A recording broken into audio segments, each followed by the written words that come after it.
Magie Noire, ce nom vous est peut-être familier. Il s'agit de ce bateau et comme vous pouvez le voir, il est en pleine restauration.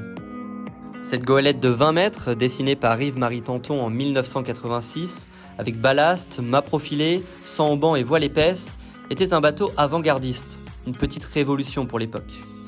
En perdition dans un champ depuis plus de 15 ans, son ancien propriétaire Christian Cognam n'avait pas les moyens de le remettre en service. Il cherchait alors un repreneur pour éviter que Magie Noire ne soit détruit. Il l'a trouvé et le voilier est actuellement restauré depuis 2 ans chez Grassi Bateaux à La Rochelle. Nous retrouvons François-Xavier de Crécy en compagnie du chef de projet Romain Charissou. On a récupéré ce bateau. En fait, il y a une fondation qui a racheté ce bateau qui était plus ou moins à l'abandon dans un champ pendant 16 ans.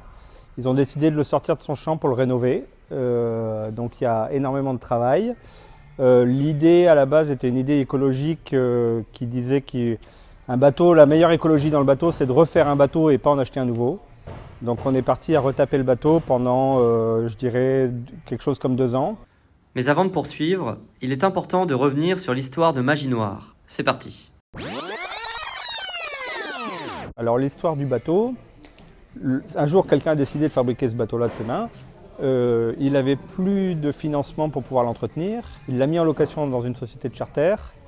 La société de charter était censée faire l'entretien, elle ne l'a pas fait. Le bateau est devenu épave en Martinique. Le propriétaire n'avait plus trop de finances, a décidé d'investir ses derniers sous pour rapatrier le bateau à La Rochelle. Donc le bateau est rentré par cargo et arrivé là, il n'avait plus de sous. Il s'est dit où est-ce que je peux le mettre où ça ne me coûte pas beaucoup. Donc il a appelé son copain agriculteur, ils ont creusé un trou dans le champ et l'ont mis dans le champ. Voilà. Et 16 ans après, l'agriculteur dit bah, « t'es sympa, mais j'aimerais bien récupérer mon champ ». Et à partir de là, le bateau a été mis à vendre, il ne s'est jamais vendu. Après, ils ont mis une annonce en disant bah, « vous me le rachetez au prix du plomb », ça ne s'est jamais vendu. Et après, c'était dernière annonce avant destruction. Et là, la fondation a appelé en disant bah, « nous on récupère le bateau, on le refait ». C'est un bateau des années 80, oui. De 70 pieds. 70 pieds, avec des mâts... Particularité.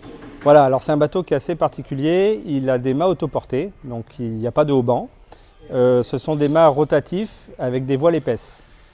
Donc, 2 mâts implantés, voilà, comme ça. Il y a 2 mâts plantés dans le bateau, qui n'ont pas de haut-banc, qui tournent, avec 2 grands voiles. Voilà, donc il n'y a pas de voile d'avant, il n'y a pas de spi, il y a juste 2 grands voiles. On peut jeter un coup d'œil au plan ? Oui, bien sûr. Alors on est parti d'anciens plans qui étaient faits à la main à l'époque, qui étaient plus ou moins exacts.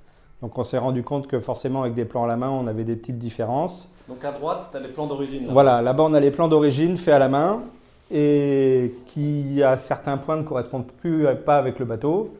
Et là on a les nouveaux plans, donc faits en 3D et en 2D. Fait par Éric Le Rouge. Fait par Éric Le Rouge, donc pour le nouvel aménagement, donc tout a été changé à l'intérieur du bateau. Actuellement, il nous reste que le fond de coque. Voilà, on change tout le reste. Voilà, donc on change moteur, quille, mât, voile, le roof, l'intérieur, tout l'aménagement a été redessiné. Donc là, montre-nous les pieds de mât. Alors le premier mât est ici, donc très en avant. Voilà, juste après la soute à voile. Et le deuxième mât est là, à peu près au milieu du bateau. Donc c'est une goélette à Maego. Je crois que quand c'est des Maego, on dit goélette. C'est ça, goélette à Maego, non aubanée. Donc c'est vraiment des mâts qui se tiennent tout seuls. Donc 2 grandes perches en carbone. 2 grandes perches en carbone qui ont une forme un peu en forme de D, qui sont très imposants. Ils font 50 par 70 cm. Et l'idée, c'est d'avoir vraiment 2 grands voiles. C'est un bateau qui est simple, qui n'a pas beaucoup de bouts sur le pont. On a juste 2 écoutes pour 2 grands voiles, avec chacun son alba, série, etc. Mais 2 grands voiles épaisses, donc avec un rendement voilà. Excellent. Voilà. Bon, on va y jeter un œil depuis, je crois qu'il y a un balcon où on voit bien le bateau du ouais. Allez, c'est parti.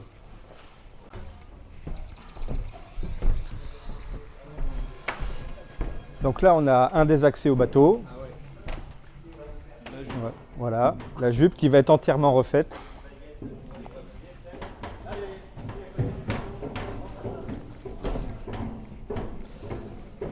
Donc ici, c'est l'endroit où on assemble nos cloisons.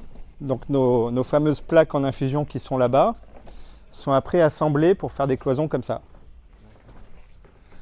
Donc les cloisons ont été découpées numériquement en gabarits bois qui sont là.